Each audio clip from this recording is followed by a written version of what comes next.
A solidão não é ausência de afeto, mas é ausência de rumo.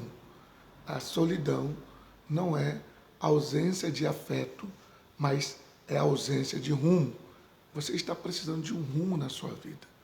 Você está precisando de uma direção na sua vida, de um foco na sua vida. Dinheiro é meramente uma recompensa para a resolução de problemas. Dinheiro é uma recompensa para resolução de problemas. Você resolve problemas, você ganha um dinheiro. Você resolve um problema e você é recompensado. Você resolve um problema e você prospera na vida. O acesso se torna um teste contínuo. Tem pessoas que dizem assim, antes eu ia em qualquer lugar, antes eu entrava em qualquer lugar, saía com qualquer um, ia nas melhores festas, nos melhores lugares. Hoje eu não consigo ir, por quê? Porque o acesso, ele é um teste contínuo. O acesso é um teste contínuo. Hoje você pode ter acesso, mas se você fizer uma besteira amanhã, você perde o acesso. Mas eu falava até com o presidente da República. Mas se você fizer alguma coisa contra a lei, você vai ser barrado e não vai poder falar com o presidente da República. Mas eu sou advogado, eu sou médico, eu sou empreendedor, eu sou empresário. Mas se você faz coisas erradas, o acesso é cortado.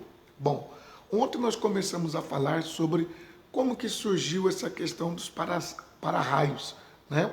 Que os raios batiam, e eu falei sobre prédios altos e torres de igreja. Então as igrejas eram muito atingidas, porque tinham torres muito altas, né? Geralmente colocava cruz lá no cume da torre, e o raio vinha, pá, batia, derrubava a torre, quebrava tudo. Tanto que as pessoas tinham até medo de ir para a igreja em dias de chuva. E aí depois se descobriu que esses raios traziam eletricidade. E aí fizeram-se o para-raio. Então, quando vinham os raios, batia e descia para a terra. Então, os para-raios, eles servem para um bloqueio, para impedir uma certa destruição ou uma intromissão. Agora, nós temos que perceber como que nós podemos colocar para-raios nos nossos relacionamentos. E aqui tem uma coisa muito interessante que eu queria compartilhar com você. Qual é a solução, então? Em vez de reprimir as emoções, você deve encontrar outro recipiente para elas, para que não seja o seu parceiro. Benjamin Franklin descobriu que não era possível evitar os raios, mas era possível redirecioná-los para outro alvo onde não causariam danos. Quer dizer, temos que instalar um para-raios em nosso casamento para descarregar as nossas emoções em outra coisa. Mas como? Então, entenda bem. Benjamin Franklin descobriu que não tinha como impedir do raio bater, do raio chegar. Bom, se não tem como impedir o raio de chegar, tem que ter um para-raio. Quando o raio vier, o para-raio vai impedir com que aquele raio destrua aquele prédio, aquela igreja, aquela casa, aquele imóvel. E aí o que acontece? Se não tem como impedir que o raio venha, tem como impedir de que ele fique ali, ou faça uma destruição ali, é enviá-lo para outro recipiente. Tratando-se das nossas emoções, é mais ou menos o seguinte: em vez de você descarregar a sua raiva na sua esposa, no seu marido, nos seus filhos, no patrão, no empregado, em vez de você descarregar a sua ira em cima daquela pessoa, você canaliza essa ira, você canaliza essa raiva para outro recipiente. Então, o que nós temos que entender? O que nós temos que compreender? Que o seu esposo, a sua esposa, o seu filho, a sua filha, não é um prédio, ou uma igreja, ou um imóvel que tem que ficar recebendo raios. Mas você tem que colocar um para-raios sobre o seu casamento, sobre a sua empresa, sobre o seu relacionamento, para impedir isso. Então, Como que nós podemos entender isso? Antes do para-raios, nós temos que entender o seguinte: as coisas têm que ter uma finalidade. E aqui eu coloquei o seguinte, ó. Vou pegar aqui um exemplo de um casal, né? Um casal que não tinha para-raios. Então, quando acontecia algo, qualquer faísquinha, qualquer coisinha, os ânimos ficavam alterados. E aí o que acontecia? Tanto as emoções da esposa quanto do marido ficavam alterados, né? Então se manifestavam cobranças da esposa, né? Insistências muitas vezes, ciúmes, palavras duras, né? E aí o que acontecia? O do marido, as emoções dele eram basicamente uma frieza no falar, né? É o famoso tratamento do silêncio que às vezes a pessoa dá no outro, né? Eu não vou falar nada, vou apenas ignorar. Eu vou ignorar essa pessoa, né? E aí a esposa fica mais furiosa. Então ela, não, peraí, você está me ignorando? Que é isso? Não, você tem que falar. Por que você fez isso? Por que você fez aquilo? Onde está isso? Onde está aquilo? E aí começa a discussão. E às vezes o marido geralmente é aquela coisa, né? Ou fica frio ou soltam palavras duras, né?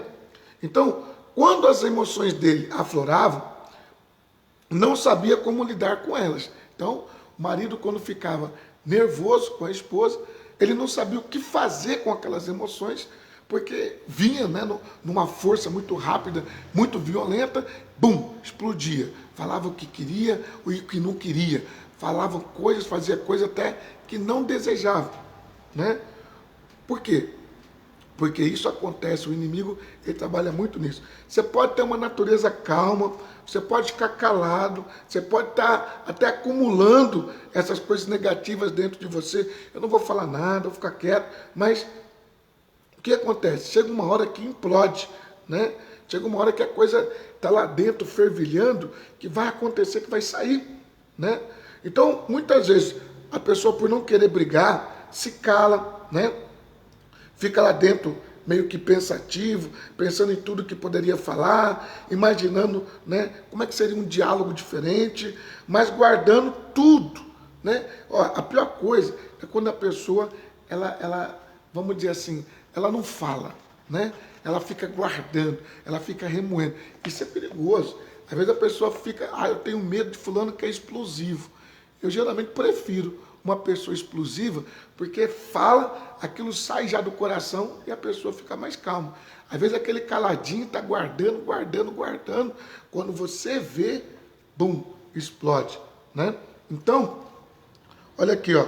Se eu colocasse fora pelo menos 10% da conversa imaginária, né, que eu fazia na minha cabeça, resolveria o problema muito mais rápido.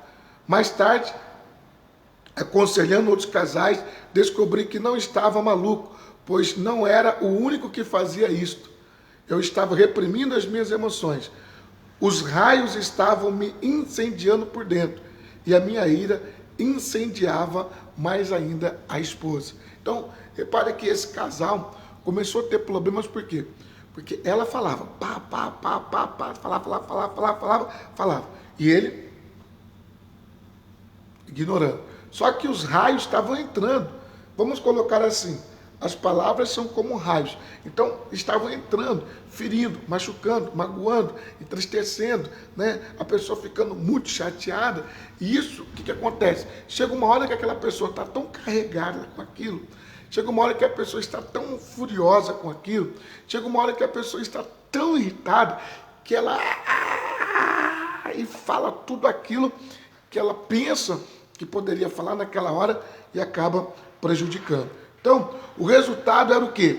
Que a pessoa ficava com raiva da esposa por dias, tratava com o silêncio, algumas vezes, de tanto acumular sentimentos negativos, acabava explodindo, né? Se comportando às vezes como um cavalo, né?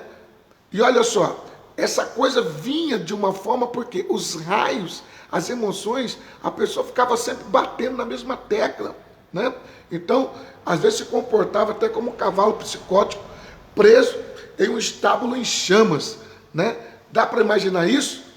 Nada bonito, nada legal. Ou seja, Às vezes as brigas do casal, às vezes a briga na família, às vezes a briga com a esposa, com o marido, vai afetando as emoções, vai afetando esse lado aí, que vai destruindo toda a possibilidade de controle, de calmaria, de relaxamento, de tranquilidade, de serenidade. Então, não há como não sentir emoções. Somos apenas carne e osso. Então, às vezes a pessoa fala assim, você podia não sentir isso, mas não tem como não sentir. Sabe por que não tem como não sentir? Porque a pessoa fica falando. Então chega uma hora que você quer revidar, chega uma hora que você quer dar o troco, né? Mas temos que saber e crer que também somos seres inteligentes, não apenas animais que seguem seus instintos. Se por um lado estamos sujeitos às emoções, por outro lado, podemos sujeitar as emoções à nossa inteligência. Então, é isso que nós temos que aprender, é isso que nós temos que colocar em prática. Eu gostaria de que você fizesse uma reflexão. Vou deixar para você hoje aqui uma reflexão. Será que não dá para controlar essas emoções negativas? Será que não dá para controlar esses sentimentos ruins? Será que não dá para colocar um freio em todas essas coisas negativas, brigas, agressões verbais, pensamentos malignos, pensamentos destrutivos? Eu creio que sim. Se você controlar as suas emoções, certamente você vai ter uma outra ideia. Procure olhar com outros olhos, porque a sua imagem, daquilo que você tem, vai gerar um pensamento. Esse pensamento vai gerar um sentimento. E esse sentimento vai gerar um comportamento. Vou repetir. A imagem que você tem de sua esposa, que você tem do seu marido, essa imagem, ela vai gerar um pensamento. Então você vai começar a pensar alguma coisa do seu marido, vai começar a pensar alguma coisa de sua esposa. Essa imagem que gera um pensamento, vai gerar também um sentimento. Então o pensamento gera um sentimento. De tanto você pensar naquilo, vai gerando um sentimento, bom ou ruim. Esse sentimento vai gerar um comportamento. Então você, de tanto sentir aquela coisa ruim, de tanto sentir aquela coisa boa, você vai se comportar como aquele pensamento ruim ou como aquele pensamento e aquele sentimento bom, ok? Quando você se sente mal, você se comporta mal. E por se comportar mal, você tem maus resultados. Então, a dica de hoje é: controle o seu olhar, mude o olhar, olhe de forma diferente para esse casamento, olhe de forma diferente para esse noivado, olhe de forma diferente para esse namoro, olhe de forma diferente para essa empresa. Mude o olhar, porque se você mudar o olhar, a imagem, você vai mudar o pensamento. Se você mudar o pensamento, você vai mudar o sentimento. Se você mudar o sentimento, você vai mudar o comportamento.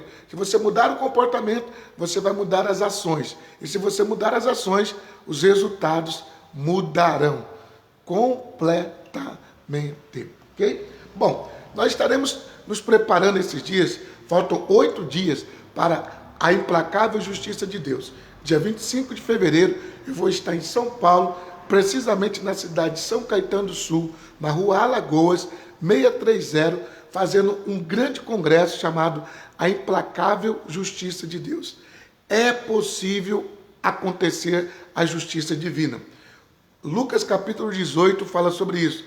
E Deus não fará justiça aos seus escolhidos, ainda que clamam a Ele de dia e de noite, ainda que tardio para com eles? Digo que depressa Deus lhes fará justiça. Eu desafio você a escrever uma carta, a fazer um pedido e trazer no dia 25 de fevereiro, 8 horas da noite, Rua Alagoas, 630, São Caetano do Sul. Um forte abraço. Fui!